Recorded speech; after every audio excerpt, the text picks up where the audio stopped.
در ناحیه به نام شمس‌الدین شاهین دهه داغستان در دامنه کوه مومزکری با این گونه منظره‌های دلکش، گل‌های خودروی طبیعی، لاله و سیبرگه ماه می انا همین گونه با رنگ‌های گوناگون دقت هر بیننده را به خود جلب می‌نماید. با چنین طبیعت زیبا صدها نفر سیاحان وطنی و خارجی به این دهه آمدند.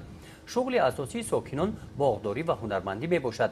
در دوره صاحب استقلالی تاجیکستان در این دهه صدها گکتار باغ‌های نو بنیاد گردیده ساکنان به شغل باغداری فرا گرفته شدند. در برابر باغداری هنرمندی هم رشد کرده است.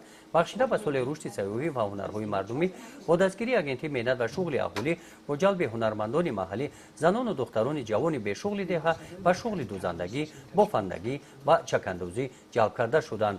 در این گوشه نمونه های چکندوزی سالهای 70 عصر گذشته و امروزه گرد آورده شدند.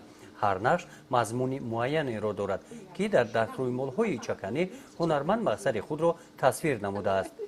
در داغستان انوربین عظیم و از نهال گندم انا این گونه سوجه ها می‌بافد. این کلاپوش هم مسئول دست انوربی میباشد.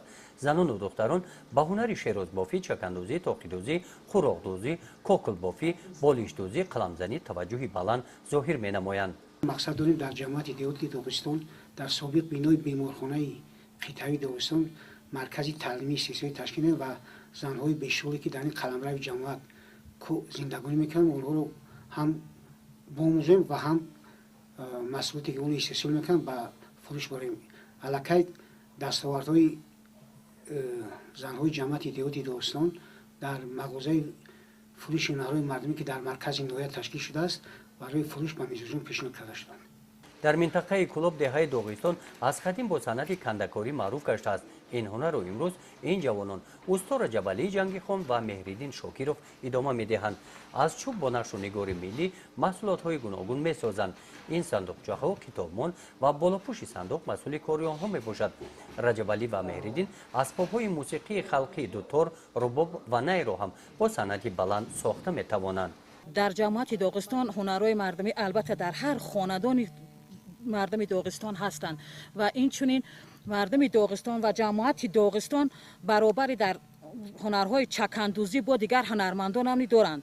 مثال هنرمند تراش، کرچک تراش، اسم نلکن و این چنین هنرمندی اصیل هنرمندانی فلک سرایان دارند. ژانر اساسی فلک از همین دهه داغستان سرچشمه سرشدگی است. دهه داغستان زادگاه هنرمندان اصیل فلک سرایان شهرتمند تاجیکستان اویلای خولافو میباشد.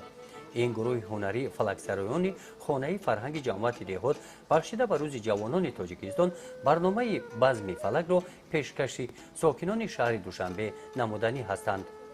گزارش خوجا نظریف، خدای نظر ظهوروف از ناحیه به نام شمس‌الدین شاهین برای برنامه اطلاعاتی نوید.